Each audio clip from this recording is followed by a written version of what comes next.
Yun no, sub sa inyo mga kaji, so Gagambino pa din. Gusto ko lang gawin ngayon kasi may mga gagamba tayong Japan na dumating. So, yung mga gagambang Japan natin, gusto ko silang i-frame no. Sa yung mga ibang gagamba ko siguro pag namatay man sila, if ever gusto ko silang ilagay sa frame. So, na ano kasi ako, parang nasasayangan ako no, wala man lang tayong remembrance. So, katulad ng mga tarantula siguro yung ginagawa sa tarantula. Subukan natin yung orb weaver naman yung i-taxidermy natin. So nakakita ko dati yung kaibigan namin dati na nag-aalaga ng mga tarantula. So ginagawa din nila to. Yung pinsan ko, yung kung ginagawa niya rin to. Kasi nagbe-breed din yung pinsan ko. Pero to medyo tuyo na siya ano, saka medyo may amoy na. Hindi ko alam kung masusugatan pa natin siya or talagang ipipaste na natin siya dito sa mga board na to. Pero try ko na tanggalan ng fluid pa kung meron pa. Kaso yung mga gagamba kasi namatay sila dahil tumuyo na ano, natuyot na talaga sila.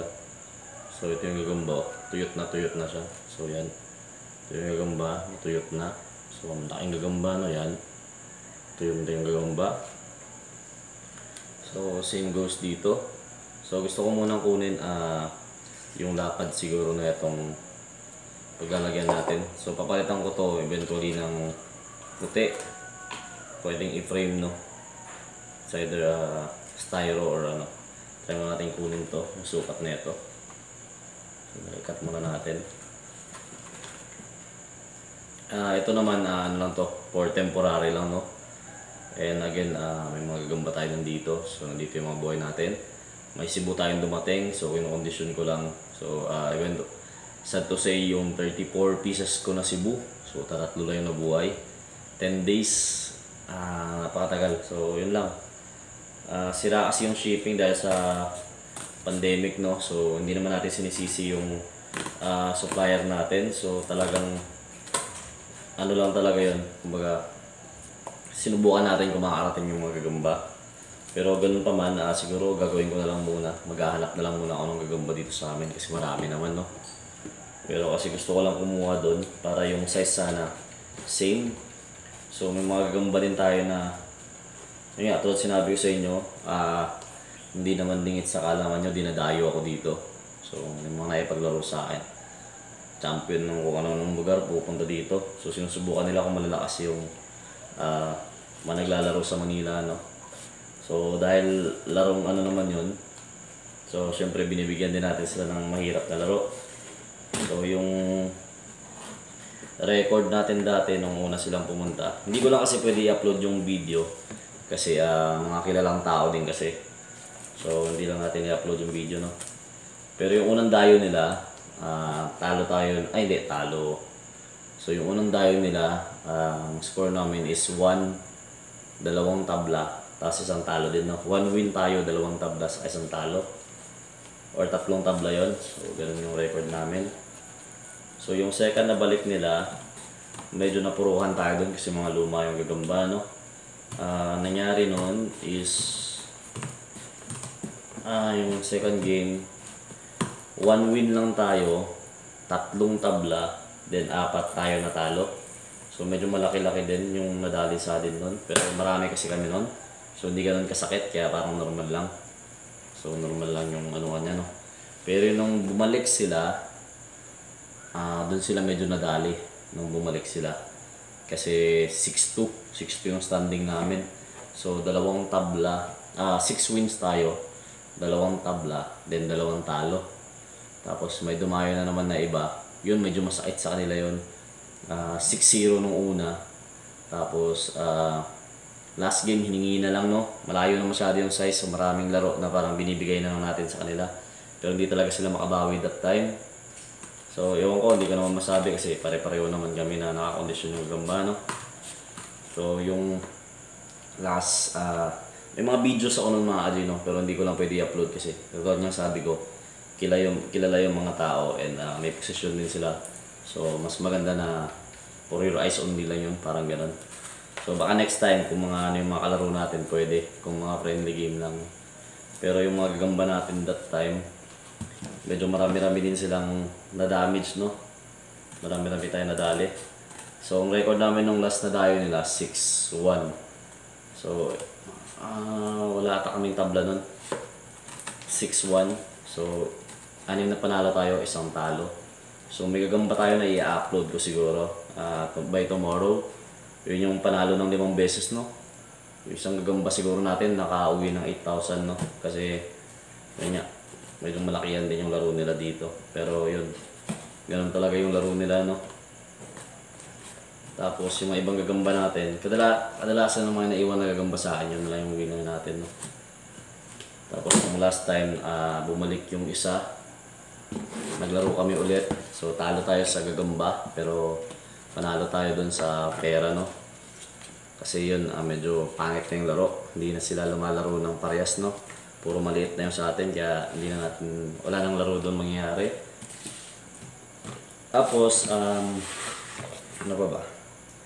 So, yung isa naman bumalik. So, panalo na dapat kami ng basta. Halos nanalo na ng konti yung last na bumalik, no? So, doon lang tayo medyo na ano. Pero wala naman yan. So, medyo malalaki yung gagamba na hawak natin ngayon. Gusto ko muna mag-focus sa vlogs para at least mabigyan ko kayo ng magagandang laro. Kasi hindi ko malaro yung ibang gagamba kasi pinaghahandaan ko sila. So, pasensyahan nyo ako and maraming nangyari. Lumipat kami and everything else. Pero, sana maintindihan nyo ako. And ito yung gagawin natin, no? So marami kasi akong toothpick dito. So yan, mga toothpick, no? Ito yung mga toothpick. So ito. Hindi ko alam kung putulin ko ba or ganito na lang. So try ko silang itong gagamba. Medyo tuyot na yung gagamba, no? So lalagyan ko na lang siya ng base. And ingatan natin, huwag natin siyang masira. Kasi gusto ko siyang i-preserve, no?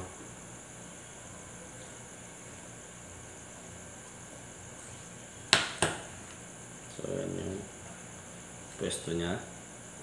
Kasi itong gagamba na to, tuyot na talaga. Kasi tulad sabi ko, 10 days, 11 days bago dumating. Sobrang tagal na. So, hindi na pang ano yung datingan niya, no? So, sana huwag natin masira yung pinipreserve natin, no?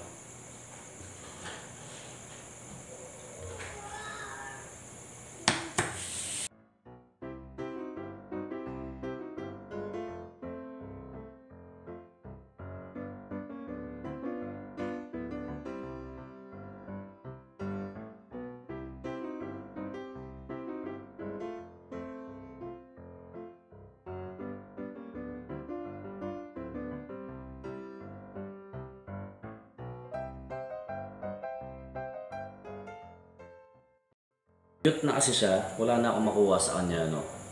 Paano ko pa siya wawasakin, yung tiyan niya ganyan, no? Tuyot na siya.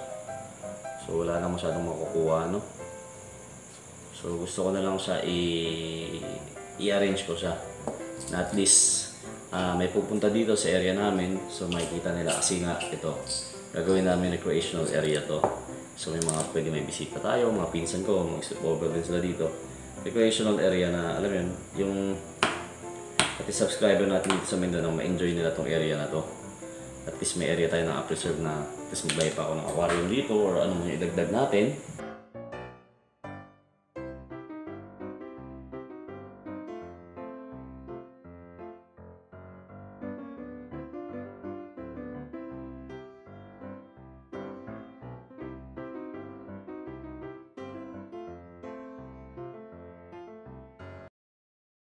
Basta yun yung likod niya. Ganyan na siya nang dumating sa akin. No? Ganito na. So, medyo damage na talaga siya. Ganyan na yung likod. Walang kung maano ko pa tong sa likod, no? Ito. Tignan ko kung may laman pang fluid siguro to. Wala na, napakatigas na talaga mga AJ. Matigas na yung abdominal niya. So, hindi ko lang kung anong diskarte dito ang gagawin. Tapos medyo dislocate na rin siya.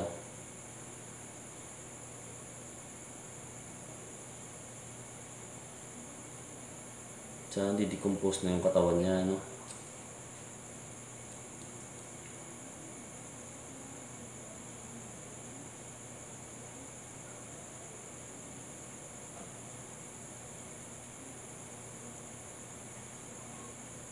Pero as much as possible, ayoko maruwin yung likod ng gagamba. So hindi ko alam kung hanggang kailan ko ito papatayuan. Siguro palagi-lagi. Wala na akong makukuha dito kahit yung sa ulo niya, medyo crunchy na talaga. So, gawin ko muna yung ginawa ko sa una, ano. So, akala ko magagamit ko itong mga to. Kaso tinignan ko, medyo crispy na yung likod. Pag pinilit ko, baka mag-crack lang. So, mahirap siya. Hindi ko alam kung paano ko didiscard yan. Pero isa yung sure ko dito, kaya siyang patuyuan. So, magiging isda yung datingan niya, no? Hindi ko alam kung madadala siya ng babad sa alcohol or perfume, ganun. Pero, gagawin ko yung best natin para ma-preserve siya.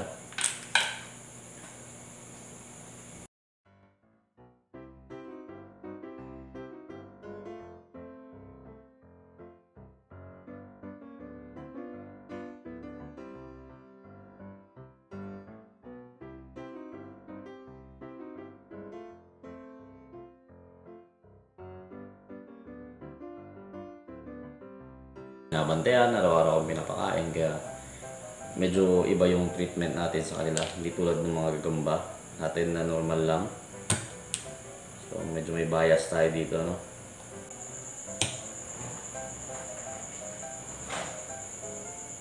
So ito yung... So pasensya na tayo sa footage natin, pero yun na yung nano natin. So ito siya. Yung pinakamalaki natin na gagambang Japan, or siguro ito yung at least second, no? So ito siya. Tapos na natin na i-frame na parang ganito lang kasi wala talaga, hindi ko na kayang galawin yung ulo niya, yung tiyan niya. So madadamage lang, no? Hindi natin kayang remedyohan. So ito yung pangalawa. So ito yan siya. Yan siya. Yan. So yun lang, maraming salamat sa panonood. So God bless sa inyong lahat. So abangan nyo yung mga next upload natin. Kung bago kayo sa channel ko, no? So mag-subscribe na kayo, hit nyo yung notification bell, lalo para updated kayo sa mga bagong uploads na ilalabas natin. So yun lang, ako pa rin si Gagambino. Maraming salamat sa panonood. So abangan nyo yung mga laro na mas magaganda, no? Mga bakbakan talaga. So mag-focus muna ako sa vlog para at least yung gagambang i-condition ko sa inyo ko ibibigay. Kasi yung mga nakakalaro natin, hindi talaga pwedeng i-upload, no? So yun lang, sana naintindihan nyo, and God bless sa inyo lahat.